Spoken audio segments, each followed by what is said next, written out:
Entramos na quarta aula, onde vamos falar sobre alimentação. Somos aquilo que comemos.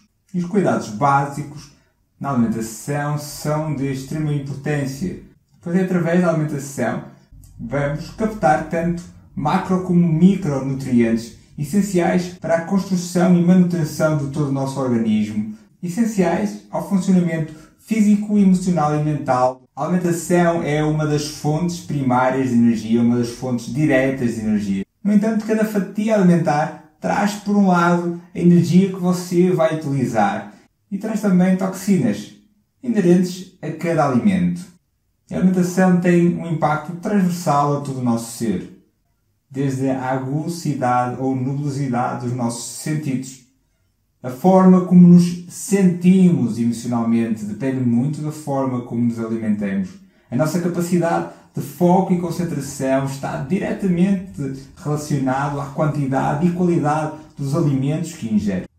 Então, na quarta aula do módulo 2, vamos avançar com o tema da alimentação. Uma das duas fontes primárias de energia. E a alimentação deve ser vista como uma fonte primária de energia, mas também uma fonte de toxinas inerente ao processo de gestão, inerente ao próprio alimento em si. De Rose diz: chamamos veneno ao que nos mata rapidamente e alimento ao que nos mata a longo prazo. Porque aqui o objetivo é que em cada porção de alimento que nós comamos consigamos tirar o máximo de energia para as nossas ações comportamentais e minimizar o nível de produção de toxinas. Eu não vou entrar muito em detalhes sobre o tema alimentação, nutrição, mas só o very basic, a informação mais básica. Nós podemos categorizar o alimento segundo os seus macronutrientes, ou seja, a quantidade de aminoácidos ou proteínas, a quantidade de hidratos de carbono ou de gorduras. E também podemos caracterizar o alimento segundo os seus micronutrientes, como a quantidade de vitaminas, de minerais, de fotoquímicos, de enzimas, se é um pré ou um probiótico, e a quantidade de água também. E cada alimento vai ter uma composição única e diferente que vai depender não só do tipo de alimento, mas também da zona e das condições que ele é cultivado. E nesta aula vamos analisar a alimentação segundo 4 perspectivas. Uma relativa à qualidade e quantidade dos alimentos. A segunda relativa à diversidade alimentar. A terceira a nível de combinações. E por fim a nível de manutenção do sistema digestivo. A qualidade e quantidade alimentar tem a ver com vários aspectos. Um deles é a origem de produção. A origem de produção vai ditar a qualidade do solo, o tipo de práticas agrícolas que esse alimento vai ter. Enfim, a origem de produção vai ditar as características tanto macro como micronutricionais desse alimento. Depois, a forma de produção. Por exemplo, na produção biológica, sem o uso de pesticidas, faz com que os próprios alimentos tenham outras características, tenham micro-organismos que vão fortalecer o alimento, tenham fotoquímicos que são um género de organismos que vão promover uma série de benefícios na nossa saúde, enquanto que quando produzimos a nível industrial, em grandes quantidades, há uma série de coisas que vão ser adicionadas ou eliminadas. Vão ser adicionados pesticidas, fertilizantes, vão ser utilizados muitas vezes alimentos geneticamente modificados em que nós não sabemos muito bem as consequências. Enfim, toda a composição macro e micronutricional do alimento vai depender do processo de produção. Sendo que uma produção biológica é sempre mais recomendada do que uma produção industrial. Depois, o nível de processamento desse alimento. Tente optar por alimentos minimamente processados. Quanto maior o grau de processamento, menos nutricional é esse alimento e mais compostos prejudiciais ele vai ter. Evite ao máximo enlatados, produtos no rótulo que tenham mais de 5 ingredientes. e tente optar por alimentos mais integrais, menos processados. Depois, opte também pelos alimentos que diminuam a probabilidade de alergias. Por exemplo, produtos lácteos, que estão altamente associados a reações alérgicas. Enfim, faça uma análise dos potenciais alergénicos que pode vir a desenvolver e perceba o quão é importante perceber se o que está a comer está a criar algum tipo de alergia. Neste curso o objetivo não é aprofundar ao detalhe este tipo de situações. Este é um trabalho que faço mais por consultoria. E por fim, é a quantidade. Ou seja, as primeiras 4 características têm que ver com a qualidade alimentar. E por fim, a quantidade. Por isso, tem que encontrar a quantidade certa para si, aquilo que realmente precisa, aquilo que realmente utiliza. Não coma demais porque vai ganhar peso, vai perder energia. Não coma de menos porque também vai entrar num déficit alimentar, vai emagrecer excessivamente, vai carenciar nutrientes. Por isso, tem que encontrar a sua quantidade ideal. E isso é um processo que requer algum estudo e requer uma observação daquilo que acontece à sua volta. Recomendação a nível de quantidade é que seja decrescente ao longo do dia. Por isso, assim vai conseguir ter um sono mais reparador e uma noite de descanso mais efetiva. A nível de diversidade, mais uma vez, diversifique a origem da produção. A diversidade, mais uma vez, também a nível de forma de produção. Tente variar tanto os biológicos como os produtos industriais que adquire. Diversifique a forma de cozinhar. Opte por alimentos cozinhados a vapor, assados, alimentos crus. Por exemplo, a cenoura cozida tem uma determinada biodisponibilidade, enquanto que crua vai ter outros. Por isso, diversifique a forma de trabalhar o alimento.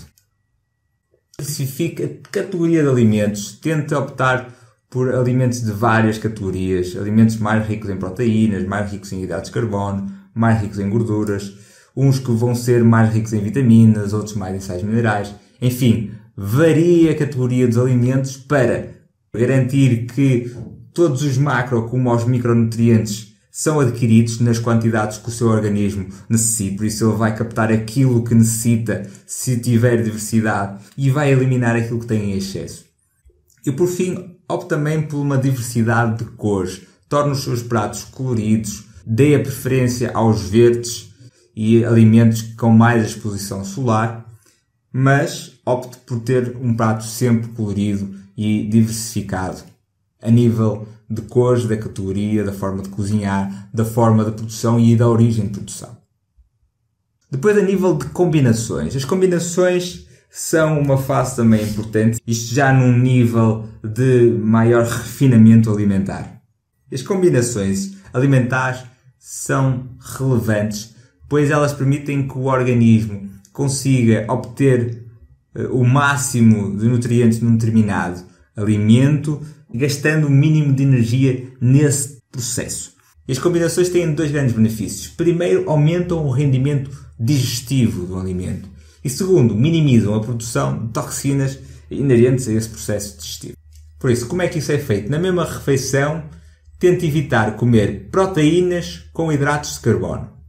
Proteínas, porquê? Porque as proteínas são digeridas em meio ácido, enquanto que os hidratos de carbono são digeridos em meio mais alcalino. Por isso, se juntar os dois vai tornar a sua digestão bem mais complexa e demorada e vai diminuir o rendimento de ambas as proteínas e hidratos de carbono que ingerir. Tente evitar proteínas com gorduras, pois as gorduras também atrasam o processo de decomposição das proteínas. Hidratos de carbono e gorduras é mais aceitável, mas tente também moderar a quantidade de gorduras. Depois, os vegetais são transversais aos 3 grupos, por isso vegetais são compatíveis tanto com proteínas, como hidratos de carbono, como com gorduras. Depois, a nível de fruta, tente não misturar fruta ácida com fruta doce. Fruta ácida pode ser tolerado com fruta semiácida e a fruta doce também é tolerada com fruta semiácida.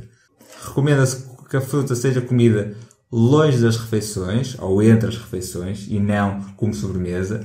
E uma das características a ter em consideração é que o melão, a melancia, a meloa devem ser comidos individualmente e não misturados com qualquer outro alimento. Regras básicas a não fazer. Proteínas não combinam com hidratos de carbono, as proteínas não combinam com as gorduras e as proteínas não combinam com açúcares, que são hidratos de carbono mais refinados. Os hidratos de carbono não combinam com açúcares e os hidratos de carbono também não combinam com alimentos ácidos. Depois, tente evitar ou modera a utilização de sal, modera ou evite o açúcar refinado, modera ou evite os produtos processados. Por fim, a nível de manutenção, a primeira regra, tente minimizar o número de contaminantes químicos que ingere. Opte por alimentos biológicos e o mínimo processado possível. Depois tenha atenção aos alergénicos. Alergénicos estão associados especialmente a lacticínios e a alimentos com glúten. São as duas grandes categorias de alergénicos. Glúten que se inclui especialmente o trigo. E se você fizer uma análise o que é que come derivado do trigo e o que é que come derivado dos lacticínios, é uma indústria transversal a quase tudo que come. Bolachas têm trigo e lácteos, cereais para almoço têm trigo e lácteos, os chocolates têm lácteos e açúcares. Quer dizer, você olha para a composição e quase todos os alimentos processados têm lácteos. Depois temos os queijos, o leite, os iogurtes, tudo isso são derivados lácteos. Tenha atenção a esses alimentos, porque eles podem ser causadores de alergias que levam a que tipo de sintomas? A cansaço, a irritabilidade, a irritação do seu intestino, enfim, uma série de efeitos secundários que você pode dar como adquirido porque eles percorreram a sua infância, adolescência e agora o estado adulto, mas que, quando retirados, podem levar o seu corpo a retornar a um estado mais saudável e melhor. Como identificar alergénicos? Tire esse alimento durante 15 dias e veja como o seu corpo se comporta. Se melhorou, se ganhou energia, se perdeu aquele sintoma, provavelmente é alérgico àquele alimento. A especial atenção em lacticínios e derivados lácteos e produtos com glúten. Há outros tipos de alergénicos, por exemplo, os frutos secos também são alergénicos. Enfim, faça uma pesquisa sobre os potenciais alergénicos e estude se poderá melhorar a sua energia evitando determinados alimentos. E depois, na manutenção, também é uma prática muito recorrente e muito recomendada, que é a prática do jejum. O que é a prática do jejum? É não comer, beber líquidos, hidratar, mas não comer alimentos sólidos. Isto faz com que o seu organismo, o seu sistema digestivo, tenha tempo para recuperar, tenha tempo para descansar.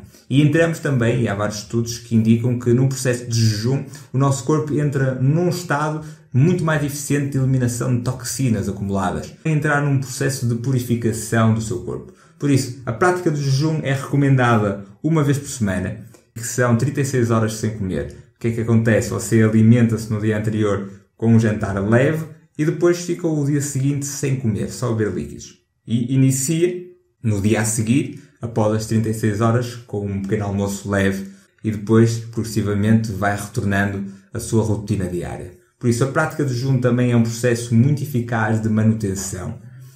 A alimentação são os legos que nos constituem, as peças básicas para a construção e edificação de todo o seu organismo e do seu funcionamento de fundo. A má ou deficiente alimentação traz, no médio e longo prazo, déficits a níveis físicos, emocionais e mentais. A boa alimentação atrasa doenças hereditárias e maximiza tudo aquilo que tem de bom para dar. Lembre-se, você é o que come.